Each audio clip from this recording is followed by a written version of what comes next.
¿Tasa de descuento? La tasa... La tasa de descuento, sí. eh, ¿Quién la da? O sea, ¿dónde la puedo buscar? Bueno, La tasa de interés, eso quiero decir. claro. Bueno, esa tasa de interés tiene que ver con el valor al que vos traes al presente con el que vos descontás los valores futuros del flujo de fondo. Esa tasa depende de muchas cosas. Por un lado, va a depender de la moneda que vos estés empleando, ¿no es cierto? Si vos estás empleando una moneda como el peso, que es una moneda súper frágil y que te paga una tasa de interés, por ejemplo, a plazo fijo, te está pagando hoy casi 40%, ¿no? Como mínimo la tenés que descontar a esa tasa, porque vos 1.000.000 que cobre dentro de un año, hoy va a valer un 40% menos, entonces la descontás a esa tasa. Ahora, cuando vos usás monedas más fuertes, como por ejemplo el dólar, ¿cuál es la tasa de interés que paga un plazo fijo en dólares? ¿Alguien me puede decir o no? A ver.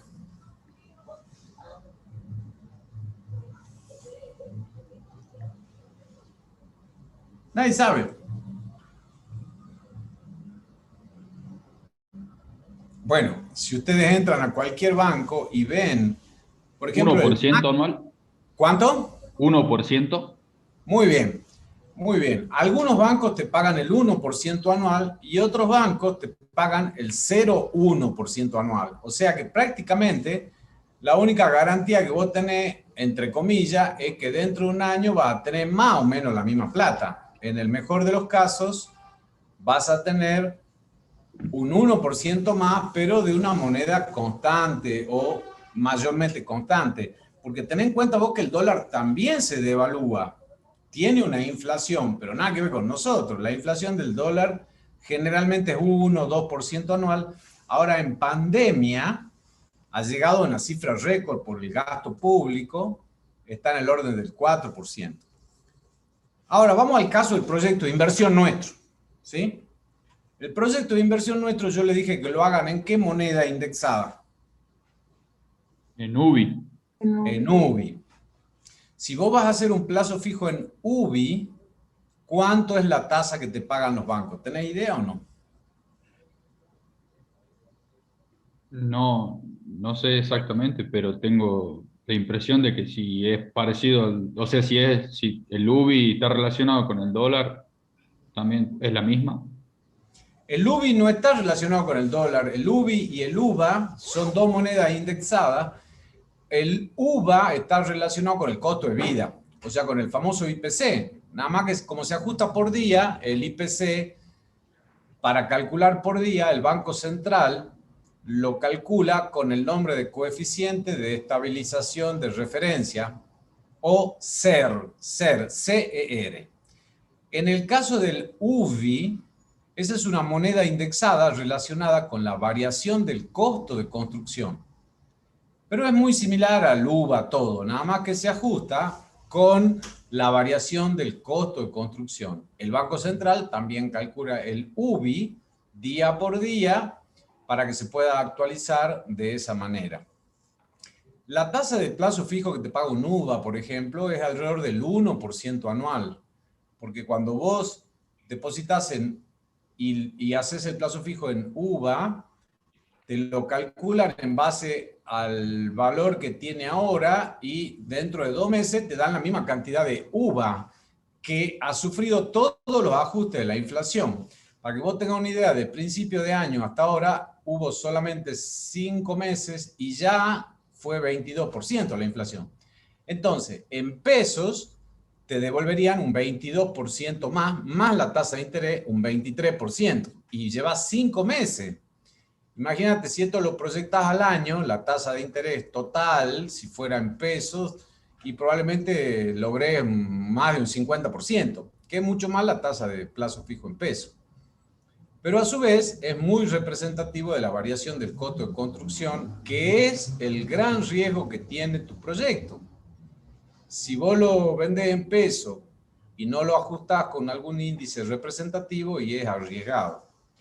Entonces, respondiendo a tu pregunta después de esta pequeña introducción que era necesaria, si vos descontás tu flujo de fondo en UBI, lo descontás a una tasa de un 3% anual, por ejemplo, es muy buena tasa, es muy buena tasa de descuento, ¿me entendés? Te va a dar un valor presente que en algún punto, o un BAN, o un valor actual neto, si te da ganancia, o sea, si es positivo, en definitiva, estás teniendo una tasa de descuento del triple de lo que te pagan de plazo fijo. No está nada mal. Y si lo descontas al 5% igual.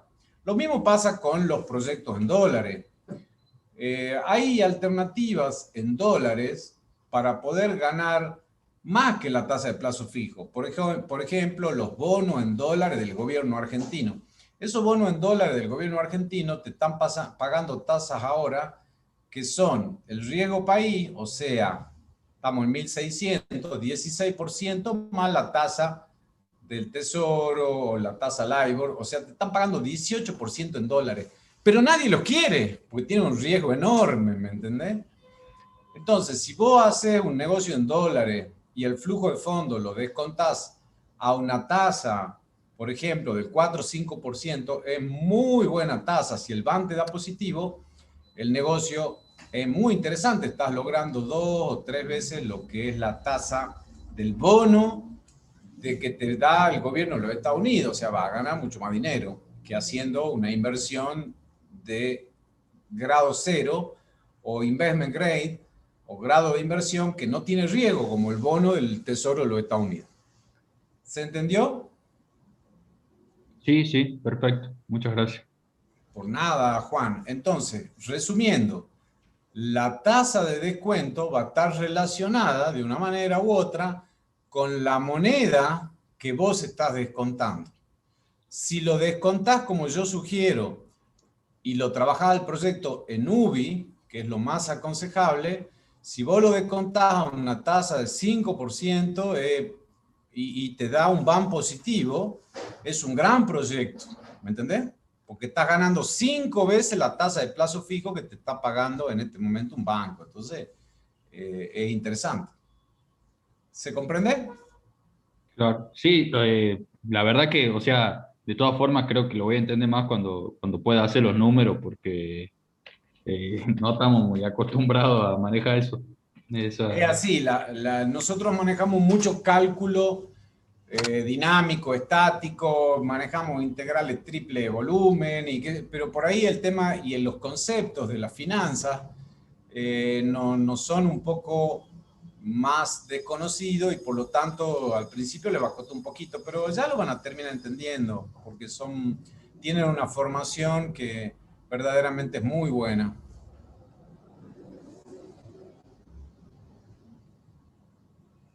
¿Alguien más quería hacer una consulta?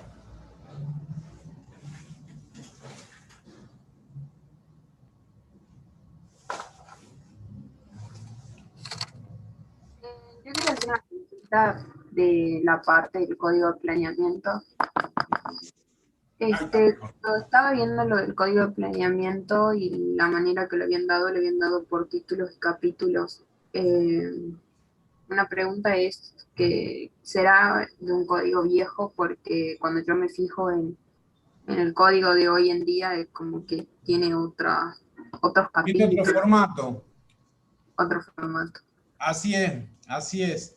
Eh, Mirá, el código de planeamiento, el código de edificación, el PIDO, el código medioambiental, van sufriendo con el tiempo modificaciones, porque justamente el concepto del Plan Integral de Desarrollo Urbano Ambiental es irlo adaptando a las diferentes circunstancias. Vos me estás hablando del código de planeamiento. El código de planeamiento, efectivamente, en el último año o en los últimos 2 años, ha tenido un par de modificaciones en cuanto a algunas zonas, por ejemplo, en relación a donde está, por ejemplo, el predio este Camino a la Católica, por ahí, el Pereira Rosa, le han cambiado los indicadores. Pero como eso en definitiva vos son, lo que a nosotros nos interesa y lo que no cambia nunca en los códigos, ni el planeamiento, ni el de edificación, son los conceptos. Vos cuando vayas a proyectar un edificio tenés que ir a ver el último código que haya, el último, la última variación, que en términos generales no modifica nunca lo que es el área centro o las zonas aledañas, pero en nuevas anexiones van cambiando algunos indicadores y demás para tratar de densificar la zona, para tratar de lograr focalidad. Entonces, como vos salgas del centro, es probable que haya modificaciones. Pero lo que no cambia nunca son los conceptos y las definiciones. Nosotros no te vamos a preguntar en el parcial cuáles son los indicadores de R3, cuál es la altura, no te vamos a preguntar eso, pero sí te podemos preguntar cuáles son las diferentes zonas, y eso no cambia. R es residencial, C es comercial, ¿se entiende? O qué es una línea municipal, qué es una ochava, cómo se mide la altura máxima. Todo eso no cambia en ninguno de los códigos, los conceptos. ¿Está claro? Sí, sí, ahora sí. Y dentro de eso también me quedó una duda, dentro de las subdivisiones, uno tenía lo que es el fraccionamiento, el amanzanamiento, parcelamiento, urbanización, pero luego yo no sé si cambiaría el concepto de considerarlo dentro de lo que es la urbanización, porque dentro de la urbanización también se hablaba de que si bien la urbanización o loteo ampliaba el núcleo urbano, se dividía en diseño de la red vial, en amanzanamiento, espacios verdes, infraestructura, y lo vuelve a mencionar amanzanamiento como parte de la urbanización. Sí, porque son dos cosas, conceptos similares, pero aplicados en casos diferentes. ¿Me entendés? En los dos casos corresponde el amanzanamiento. Amanzanamiento es cuando vos haces una manzana, ¿me entendés? Y eso podés hacerlo en ambos casos. Cuando vas a hacer una urbanización nueva o cuando vas a hacer una anexión de una zona que ya está semi-urbanizada, ¿me entendés? ¿Me entendés o no? Claro, ya. El amanzanamiento, inclusive, vos podés hacerlo en un country. Y si vos te fijás, todos los country tienen amanzanamiento, nada más que guarda diferencias con los amanzanamientos recomendados por el código, que son en definitiva, te dice que tenés que tener ciertas medidas. En los country ese amanzanamiento guarda un diseño propio, autorizado y permitido, porque en definitiva, dentro de ese predio rige un código que tiene que ver cuando se hace el estatuto del club de campo, ¿me entendés? Pero bueno, eso ya tiene que ver con la ley provincial y demás. Lo que sí tiene que tener, en todos los casos, para poder lograr que tengan su matrícula y demás, la factibilidad de servicios, los servicios en puerta, todo lo que tiene que ver con la parte de desagües, pluviales, cordón cuneta, servicios mínimos, inclusive hoy hay loteo, amanzanamiento que te exigen no solo a hacer el arbolado, sino hasta mantenerlo un tiempo. Vos como emprendedor, como desarrollador, tenés que mantenerlo al loteo igual que a los alumnos públicos un cierto tiempo. Pero bueno, son cuestiones ya más específicas. ¿Está claro, Guada? Sí, sí, me quedó claro. Bueno. ¿Alguna otra consulta?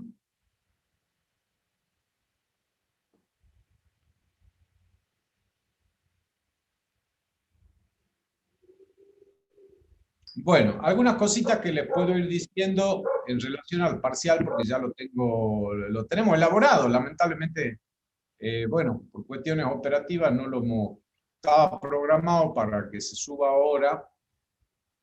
El parcial se va a abrir a las 6 de la tarde del viernes que viene y se va a cerrar a las 7 de la tarde. La duración son muchas preguntas, entre 25 y 35, depende, y van a tener 45 minutos, pero son preguntas que, si ustedes saben, las van a responder en menos minutos. O sea que le sobra el tiempo. Cualquiera que entre más allá de las 6:15, se le va a cerrar a las 7.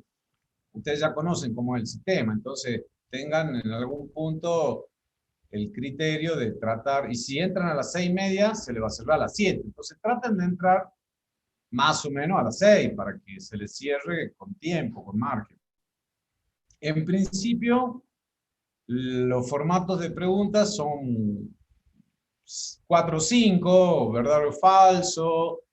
Les pido que cuando lean las consignas de verdadero o falso, las analicen bien, porque a veces una palabrita cambia el sentido y pasa de ser verdadero a falsa. Y esas son preguntas que tienen un peso de 1.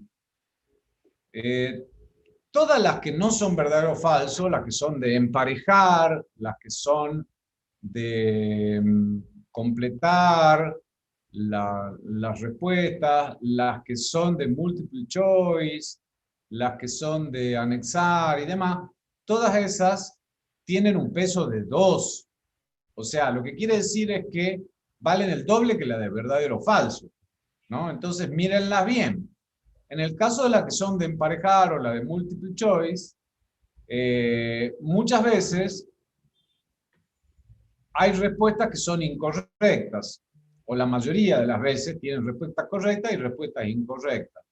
Si ustedes marcan una respuesta correcta o marcan todas las respuestas correctas, van a tener el peso de 2 puntos. Pero si ustedes marcan todas las respuestas correctas y alguna incorrecta, por cada respuesta incorrecta les resta puntaje. Entonces también miren con detalle, porque si ponen respuestas incorrectas en los multiple choice o en el emparejamiento, en lo que sea, les resta puntos. No es que vale 0. Por lo demás, es un parcial, les diría, sencillo, mayoritariamente de conocimiento teórico o teórico práctico, porque por ahí hay algunas cosas que tienen que ver con su trabajo y demás, pero básicamente les pido que por favor relean y vean detenidamente el material que tienen subido en la plataforma. No se les va a pedir ni una coma de lo que ustedes no tienen ahí. A lo sumo aplicación de algo relacionado con eso, pero detallado. O sea que si ustedes se abocan al análisis y el estudio del material que tienen, no van a tener problema. ¿Alguna consulta? Profe, ¿entra proyecto de inversión? Sí, claro. Proyecto de inversión entra. Lo que no entra, que yo lo iba a meter ahora porque tenemos una semana más, la profesora me dijo no, porque prefiero que estudien más esto. Lo que no entra es macroeconomía y economía. Va a quedar para el segundo. Economía no entra. No entra, Ah, perfecto. pero sí proyecto de inversión. Bien, gracias, profe. O sea, es planeamiento urbano, planeamiento general y proyecto de inversión, plan de negocios. Ahí está abarcado toda la temática. Dentro de lo que es planeamiento, todo. Planeamiento nacional, planeamiento regional, etc.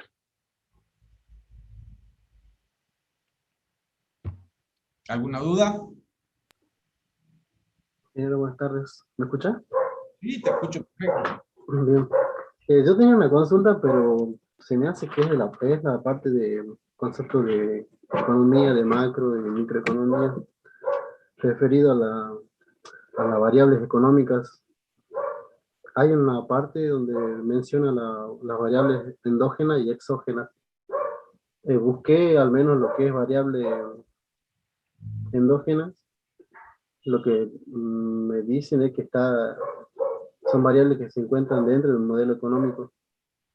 Pero, o sea, algún ejemplo de eso, ¿qué podría ser para que la entiendan?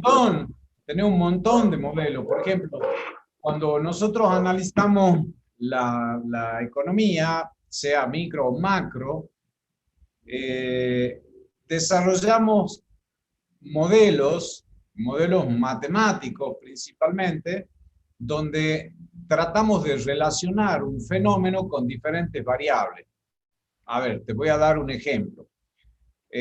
Para nosotros, el porcentaje de incremento en la pobreza es una variable que puede ser dependiente.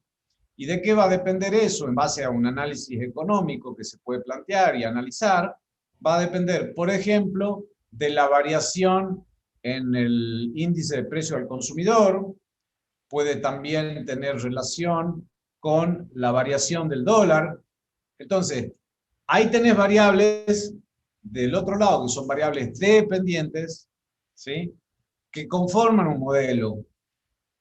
Obviamente eso irá afectado de algún coeficiente que relaciona cómo aumenta o disminuye la pobreza cuando aumenta o disminuye el costo de vida y aumenta o disminuye el dólar, por ejemplo, ¿no? Entonces ahí tienes un modelo. Esos son modelos. ¿Por qué son modelos? Porque se usan para tratar de estudiar la realidad.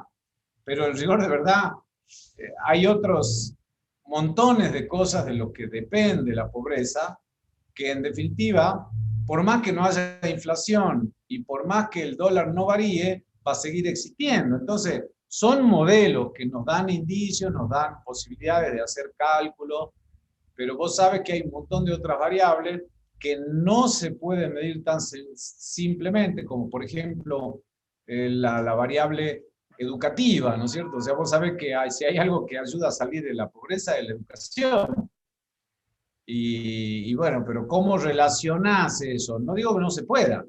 Habría que desarrollar un modelo donde esa variable nueva, como vos bien llamabas, que forma parte de un modelo, sea el nivel educativo. Hay que tratar de relacionarlos. Son modelos que se usan para la investigación principalmente, ¿no? ¿Se entiende? Sí, sí, entiendo. Bueno, Gracias. gracias, Diego. ¿Alguna otra consulta?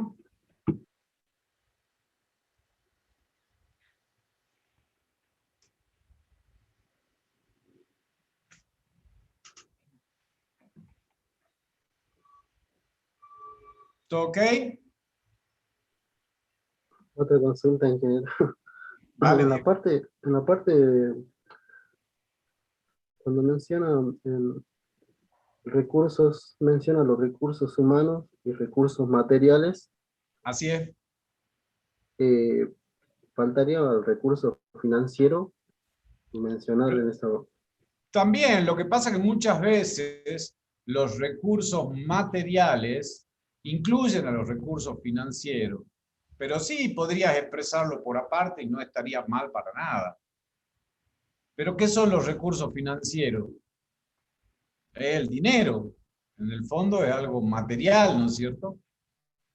Sí, sí. Pero podrías expresarlo aparte, sí, perfectamente. Bien, bien. Nada más. Muchas gracias.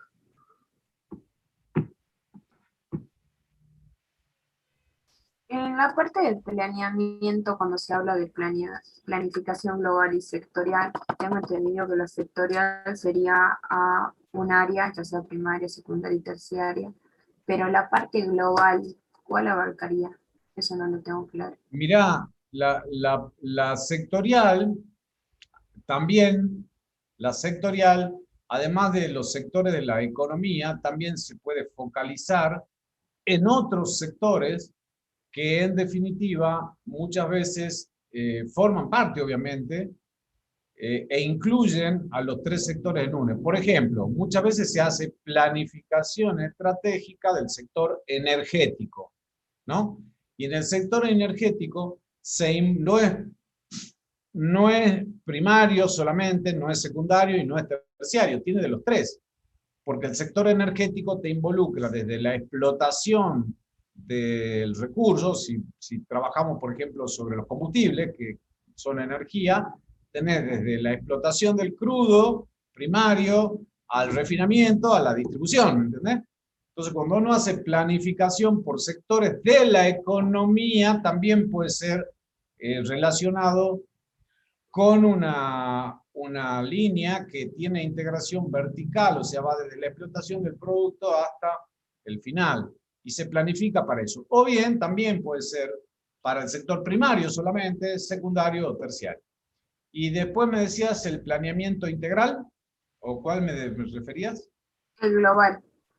Bueno, el planeamiento global está referido a justamente hacer planes que tengan que ver con el desarrollo, por ejemplo, de una economía. Entonces, bueno, te estás enfocando solamente en alguno de los sectores primarios, sino en todos, ¿no? Vamos a suponer que vos quieres que disminuya la inflación. Si vos querés que disminuya la inflación, vas a hacer una planificación integral. Esa planificación integral abarca todos los aspectos, ¿no? Desde la emisión monetaria, desde el comportamiento de los precios al consumidor, involucra los salarios, involucra también variables que tienen que ver con sectores primarios y secundarios, como por ejemplo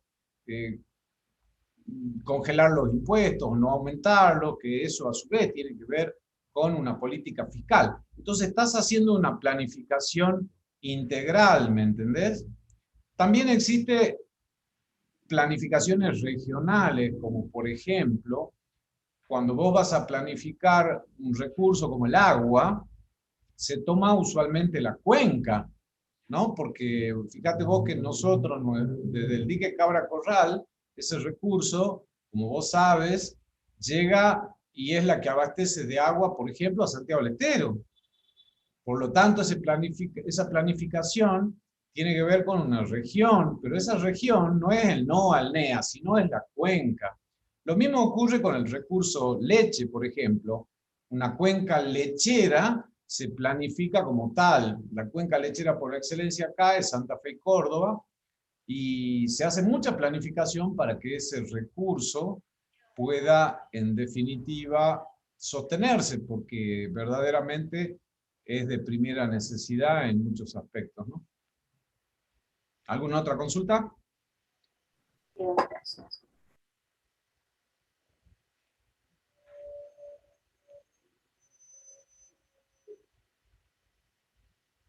¿Estamos bien?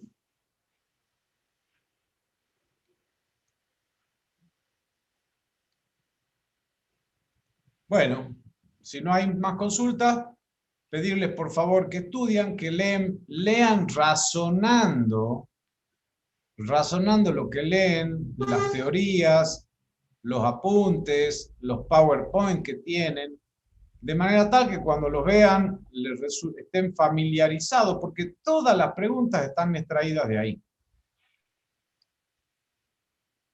¿Estamos? Sí, ingeniero. Bueno. Si no hay más consultas, entonces nos vamos despidiendo, que tengan un lindo fin de semana y nos encontramos, Dios mediante, el viernes. Obviamente, si alguno tiene una consulta, alguna duda puntual, no tengo ningún problema, y la profesora tampoco, que nos escriba y la evacuamos con todo gusto.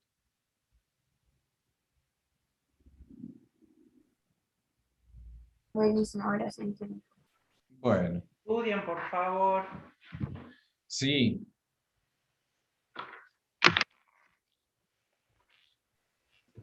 Nos vemos, profe. Bueno, buenas noches. Chao, chicos. Gracias, hasta luego. Buenas noches. Hasta luego, que tengan un buen fin No, de ingeniero. semana largo. Tienen mucho tiempo.